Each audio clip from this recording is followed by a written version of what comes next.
All right, let's talk about some Doppler radar, guys. I want to take a look at some weather shifts. Week 3 rankings. I want to talk Whoa. handful of different things. Yeah, we got some great Doppler radar. Our Let's guy, go. Tyler There's Mowbray some pulls big together storms some above awesome us things right here. now. Let's talk about Derrick Henry. Little heat index with Derrick Henry. Is he heating up or is he cooling down? Here's my concerns. Fewer than 50% of the snaps.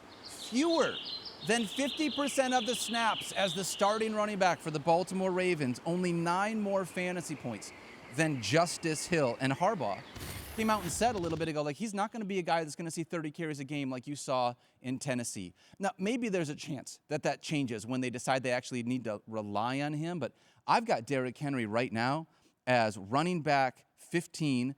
Mike, you've got him as running back 17. Field, you've got him as running back 19. And I feel like even I'm low with where he was drafted.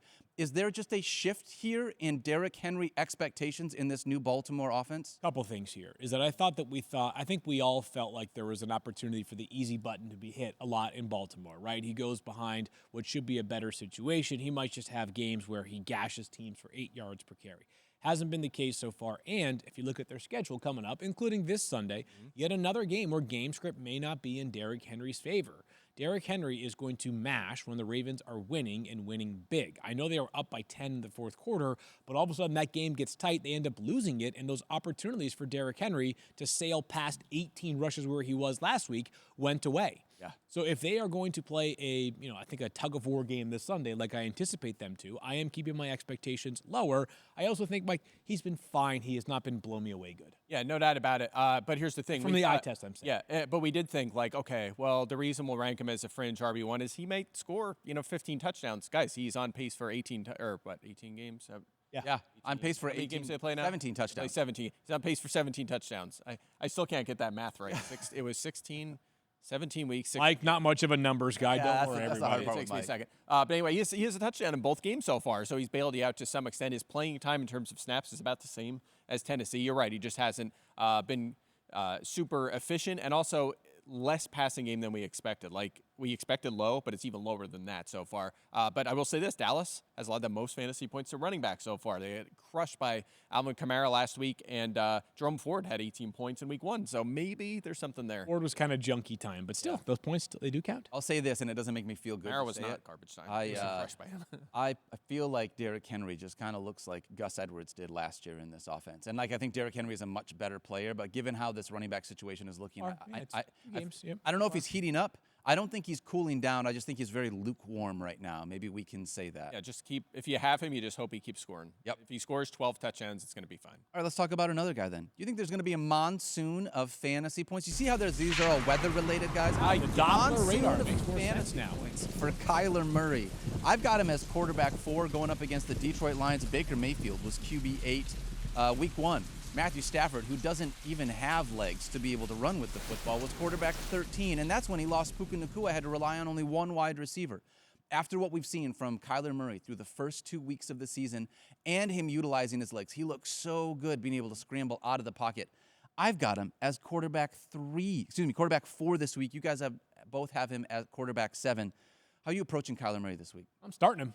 Yeah, I mean, it's not quite as high as you, but yeah, I mean, Kyler has been, he's been close to as advertised, right? Week 1, I thought, was relatively uninspiring as a passer, good rushing. He did not complete a single pass 10 yards down the field in week 1. He gets right in week 2. I would say that this challenge that he faces this upcoming weekend against your Lions is somewhere in between what the Bills can do defensively and what the Rams can do defensively. So quarterback 7 seems right to me. I think that's fair. Yeah, I would say sunny skies ahead. Hey, love it, Mike. Sunny skies in the forecast here. Yeah, feeling good. 4 passing touchdowns in 2 games.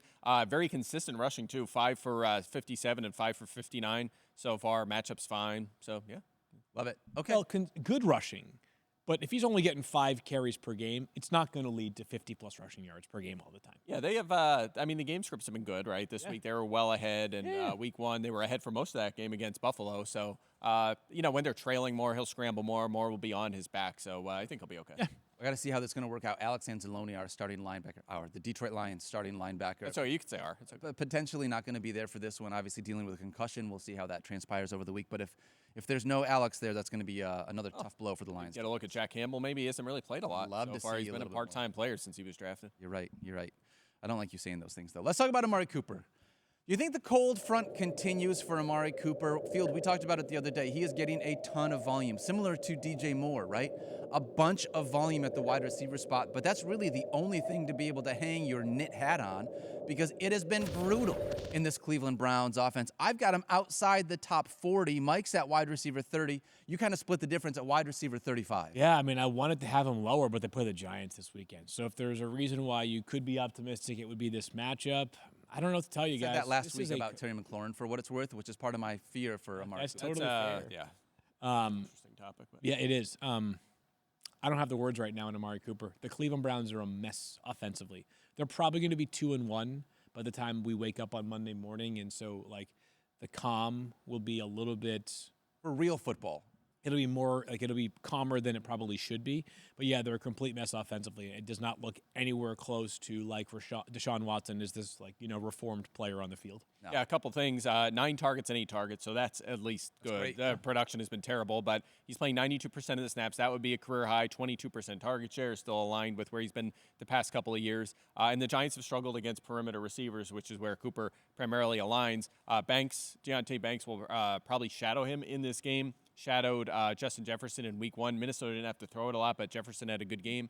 Last week he did shadow Terry McLaurin, but Cliff Kingsbury's staple is you have a side and you have a side, and McLaurin just stands there at left perimeter receiver, does not move around, runs 90% of his routes from there. Banks just lined up against him on every play. I just feel like that's such an easy thing to game plan for, right? You only know there's a certain amount of routes you can run from that spot, and he's shadowing, and McLaurin did nothing. So I don't know if there's much to take away from that. It's so interesting, and there are a lot of ways to go about offensive football, but we've noticed that the biggest turnaround through 2 weeks has been the Saints, who they have done 2 things very differently this year than they did in years prior. One of them is pre-snap motion. Yeah. Right? Philly, too, same thing. Yep. Something they brought over. A that lot was more a big change for Philly. Yeah, for Philadelphia. But the Saints have been like notably. They actually motion this year. It's like a crazy thing that they've decided to do, and the results have been a much more explosive offense through 2 weeks. In Washington, it's like stuck in their ways, man. And Cliff is obviously he knows more about offensive football than I'll ever know. But it feels like a little bit too much stubbornness for a system that up to this point has not proved so dominant that you should be repeating it over and over and over again. I'm with you on that. It just seems problematic for McLaurin. I mean, if the matchup's perfect, maybe it works out, but it hasn't worked. I mean, through 2 duds for Terry McLaurin. The idea that Amari Cooper, he's one of those guys, even though you have him at wide receiver 30, Mike, and Field, you got him at wide receiver 35, if I can find another wide receiver to start in the flex, I get that the volume is there, and I get that this is the week where, like, you know what? This is the week I don't start him. He's playing the Giants. Now is when he goes off for 21 points on my bench. I just don't have a lot of confidence in him. So I've got him, like I said, outside my top 40. We'll see how things work out this week. One more guy we're going to talk about on Doppler radar for our Week 3 rankings. Is there a pattern shift for Patrick Mahomes here in this offense? Here's where I'm at. This offense does not look good. He's averaging barely over 200 passing yards a game. Barely. Patrick Mahomes. And this is with everyone else looking bad at the quarterback position for the first handful of weeks. I went back and looked at a bunch of different numbers. When was the last time, and you probably already looked at your show notes, so you know this. When was the last time that you would have guessed Patrick Mahomes was a top 5 quarterback in fantasy football? Well, if you're watching on the YouTube screen right now, you also know the answer because the stat is flashing at the bottom of the screen. I haven't looked at the bottom of the screen, nor did I look at the show note. I'm going to guess it's been 11 straight weeks without a top 5. That's amazing, Field. You should be a meteorologist with that kind of accuracy. Yes, yeah. Week 7 of 2023 was the last time he was a top 5 quarterback. And through the first 2 weeks of the season, like, I don't feel like I've seen things to make me feel like this is going to be any different. I've got him outside my top 5, I think for the first time ever. That I've been ranking people. Mike, you've still got him as quarterback 2. Tell me why you have some optimism in this guy. So he did have 291 yards in week 1. Then he had the dud against Cincinnati with the 2 interceptions. Good. They played Baltimore and Cincinnati, 2 defenses we believe are pretty good. So I will say that in his defense. His average depth to throw is actually a career low right now at 5 yards, which is we thought it would go up this year. He's only passing to Rashee Rice. Yeah, but I'll say this: it's worked so far in terms of efficiency. His YPA is his highest since 2019. His completion percentage would be a career high right now. He's 20th in pass attempts, so they haven't required a lot of passing volume. He hasn't finished outside the top 5 since 2019. I mentioned the tougher games. No Isaiah Pacheco now, so I would imagine they lean a little bit more on the passing game. And Atlanta has actually struggled against quarterbacks so far. They played Hurts and Fields, but they've allowed the 7th most fantasy points to quarterbacks so far. So there are reasons for me to think, especially after we saw him throw for almost 300 yards in week 1, that he can get back on track here in this matchup. Here's the thing. Since 2022, I want you to tell me who has more QB1 finishes. Since 2022. We're going back 2 years. Got to be like Derek Carr or Patrick Mahomes. Is it Patrick Mahomes or Justin Fields? Justin Fields. Justin Fields. Justin Fields. He has 2 QB1 finishes over the last 2 years and 2 games. Patrick Mahomes just doesn't look like the quarterback that I felt like we saw the last little bit. Now, he can still be in that 2022 season. He was plenty good. A bunch of top 10 finishes. He looked fantastic a number of different times. But last year and the start of this year feels very different. Without Travis Kelce being Travis Kelce, I don't know though I'm going to see him be a top 5 quarterback. I want to board bet you this one, Mike. Okay. I'd give you straight up QB5.